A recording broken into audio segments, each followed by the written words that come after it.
곰 같은 여자? 여우 같은 여자? 근데 남자가 말하는 그 엄마의 이미지는 자기 엄마의 이야기예요.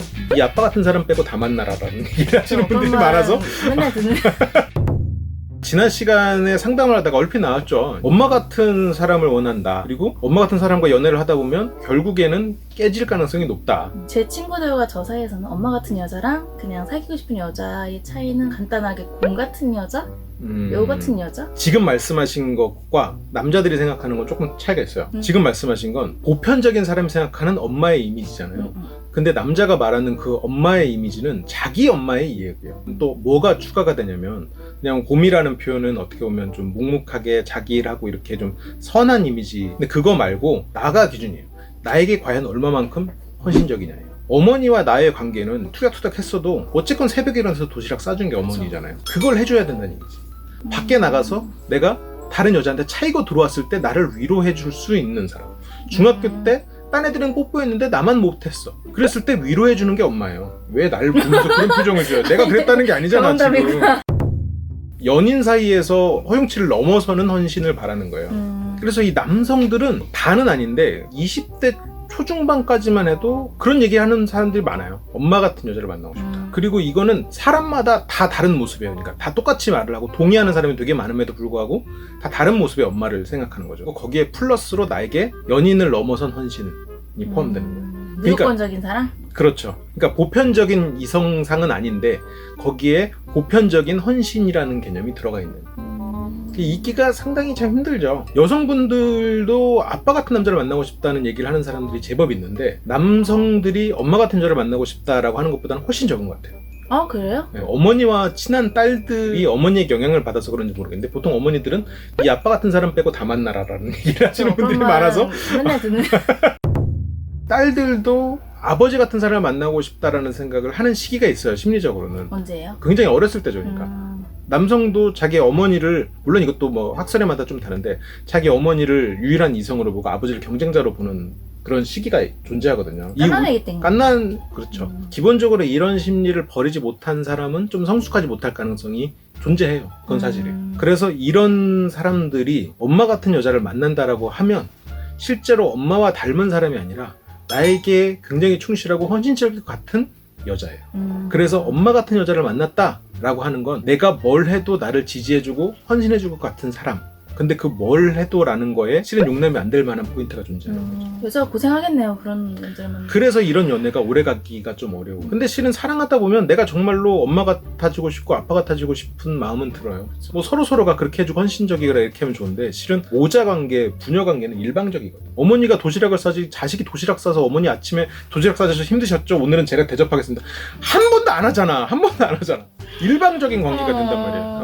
연애가 그래서 엄마 같은 여자를 만났다라고 하는 건 일방적인 관계가 형성됐다는 뜻이에요. 그래서 서로가 당신의 엄마가 되고 이 사람은 나에게 아빠가 돼주고 그런 면이 있는 관계는 좋은데 거네요? 그냥 단순히 엄마 같은 여자 이렇게 되면 연애가 길게 못 가요. 왜냐면 사람은 내가 희생하는 순간이 있을 때 그 사랑이 깊어지거든요. 내가 그냥 계속 받기만 하면 고마운데 언제 이 사랑이 커지냐면 그게 끝났을 때 이 사람이 못해서 버티다가 못하고 떠났을 때 그제서야 그 사랑을 깨닫는 순간은 오지. 다 끝나고 나서요? 다 끝나고 나서. 보통 그렇거든요. 그래서 이런 엄마 같은 여자를 만나면 길게 못 가요. 그래서 내가 엄마 같은 여자로서 헌신하고 그래서 상대의 마음을 얻어야지. 그럴 거면 빨리 결혼해서 합법적으로 관계를 맺은 다음에 그 다음에 뭘 해야 되는 거지. 그런 차이가 있는 거예요. 그래서 엄마 같은 여자와 그냥 여자의 차이는 그 포인트. 진짜로 자는 사람은 깨울 수 있어도 자는 척하는 사람은 못 깨운다고. 진짜로 엄마 같은 여자는 없는데 엄마 같은 척하는 여자는 존재할 수 있어요. 상대의 무언가가 너무 좋은 거지. 그래서 이 사람이 자기를 숨기고 과도하게 헌신할 수 있는 거예요. 그렇게 해서 평생을 산다? 그럼 뭐 서로를 속였다 한들 서로가 행복할 수 있겠지. 연애를 함에 있어서 여자가 처음에는 엄마 같지 않던 여자도 사랑에 빠지면 엄마처럼 모든 것을 허용하고 헌신하고 배려한다는 얘기가 있었거든요. 그래서 그렇게 하지 말아라라는 인터넷 얘기가 되게 많았거든요. 엄마 같은 여자가 되기 위해서는 우리는 부자연스럽게 행동해야 돼요. 뭔가를 꾸며내야 돼. 엄마이지 않으면서 헌신을 연기해야 돼요. 그리고 그 반대 케이스, 상대에게 엄마 같지 않은 모습을 보이기 위해서는 이 상대의 모든 걸 받으면서 고마움을 표시하지 않아야 되는 거지.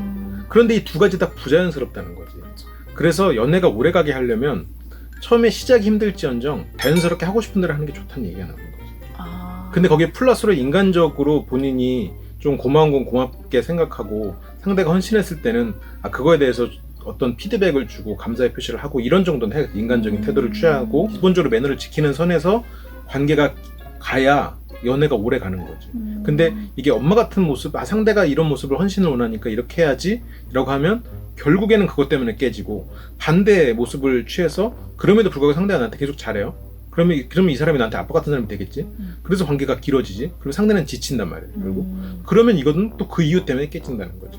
그냥 내 마음대로 하는 게 최고네요. 인간적인 예의를 지키는 선 안에서. 물론 우리도 이제 연애에 관련된 얘기를 하고 있지만 세상에 도는 수많은 연애의 이야기를 너무 귀담아 듣지 않는 게 어떻게 보면 좋을 수도 있어요. 고양 여자님처럼 굉장히 경험이 많고 어느 정도 연륜이 쌓인 이런 분들한테 해주는 말이에요. 알아요. 어느 부분이 걷져요. 그리고 무언가를 너무 과도하게 연기를 하기 시작하면 오래 못 가요. 나도 피곤하고, 내가 피곤하면 괜히 상대한테 이상한 부분에서 트집을 잡아요. 맞아. 내가 힘드니까. 내가 이렇게까지 하는데 넌 그거밖에 안 해? 혹은 내가 어떤 부분에서 저 사람은 이런 거에 감사하지도 않으니까 됐어 이래놓고 헤어지자고 해놓고 얼마 후에 미안해라고 울면서 전화하고. 이제 본인은 근데 약간 엄마 같은 여자라는 소리를 좀 들어봤었나 봐요? 이런 거에서 궁금하게 생각한 겁니까? 저는 엄마라기보다 선생님? 이런 식으로 얘기해요. 피곤하다는 얘기지. 나한테 이래라 저래라 하지 말란 얘기고. 이래저래를 안 했는데 내가 알아서 할게. 나도 좀 존중해줘. 나를 존중해줘라는 뜻에 가깝죠. 나를 하나의 인간으로서 존중해줘라. 우리가 이제 뭐 교류 분석이나 이런 심리를 보면 아버지로서의 우리의 자아가 있고 어머니로서의 자아가 우리 안엔 다 있잖아요. 그렇죠. 부모로서 자아. 근데 어머니로서의 자아의 가장 큰 문제점은 보호를 하고 이런 어떻게 배려를 하고 이런 좋은 점이 있지만 이게 보호를 하다 보니까 간섭이 너무 심해요. 그래서 상대를 보호하려는 마음과 간섭하려는 마음은 실은 굉장히 맞닿아 있는 개념이거든요. 자꾸 나를 이렇게 바로잡아주고 그런 의미에서 어머니였다면 헌신과 플러스로 어느 순간에 이거에 대해서 피곤함을 느끼고 무기력에 빠져버리는 관계가 무기력해지는 거지. 이 사람이랑 있으면 그냥 지루해지는 거야. 다 알아서 하니까 나 그냥 가만히 있는 거지. 재미가 없어. 그래서 이제 딴 데로 시선이 갈 수도 있는 거고. 그렇죠. 가만히 있으면 이게 여기 지금 보는 거지, 양쪽이. 제일 쉬운 방법은 그냥 뭘 생각하지 않는 게 좋다는 거죠. 그냥 자연스럽게 마음 가는 대로. 마음 가는 대로 하는데 거기에서 중요한 기준은 이제 인간으로서의 예의라는 좀 추상적인 얘기를 할 수밖에 없겠네요. 감사할 건 감사하고, 그리고 상대도 어쨌건 나랑 똑같은 인간이라고 생각하고 좀 생각하는 거. 그렇기 때문에 상대가 뭐 예를 들어서 좋은 이성인지 시험한다, 이건 안 되는 거야. 그럴 거면 자기도 시험을 당해야지. 근데 상대를 시험해보고 있는 중이에요 라고 말하는 사람 중에 그럼 너는 언제 시험당하고 있어? 너도 시험당하고 있는데 뭐 날 시험해? 이렇게 된다고. 이건 예의에서 벗어나는 거죠. 그러니까 네가 그럴 거면 나도 그런다, 나도 그러면 너도 그런다, 그런 생각은 해야지. 그래서 상대한테 예를 들어서 연락을 예를 들어서 1시간마다 해라, 그럼 자기도 1시간마다 하는 거고. 근데 상대가 나는 연락하는 게 좀 띄엄띄엄했으면 좋겠어, 배려를 바래, 오케이, 그럼 나도 배려 바라는 얘기하고. 그래서 그렇게 어쨌건 똑같이 뭔가를 맞춰 나가야지. 그러려면 자꾸 상대 입장에서 생각해 볼 필요는 있어요. 너무 이렇게 내 기준에서 생각을 하면 이걸 못 찾으니까 상대를 배려하는 거랑 상대 입장에서 생각하는 건 좀 다르거든요. 우리가 예를 들어서 전쟁을 할 때도 상대 입장에서 생각을 해요. 상대를 죽이기 위해서도 상대 입장에서 생각을 해요. 그래서 이건 배려랑은 다른 문제예요. 상대 머릿속에 들어가 봐야 돼. 그러면 이게 어디 정도가 서로가 배려고 평균인지가 나오는 거죠. 상대방을 우선 파악을 해야겠네. 그러면. 그렇죠. 이 사람 머릿속에는 어떻게 뭐가 있을까. 뭐 이제는 뭐 굉장히 이성에 대해서 잘 아시잖아요. 굳이 뭐 머릿속에 뭐 들어갈 필요 없잖아요, 이제. 아직도 많이 부족하죠. 이제 옆에 지나가고만 있으면 나오잖아요. 이 사람은 이제 이런 머릿속에 이게 있구나, 이제. 어느 눈만 봐도. 그렇지. 이거에 관련된 궁금증이나 아니면 다른 어떤 궁금증도 괜찮습니다. 있으시면 댓글로 남겨주세요. 우리 모두가 연애 고수가 되는 그날까지 화이팅! 네. 머리 스타일 잘 어울리시는 것 같아요. 그래요? 네. 감사합니다. 구독과 좋아요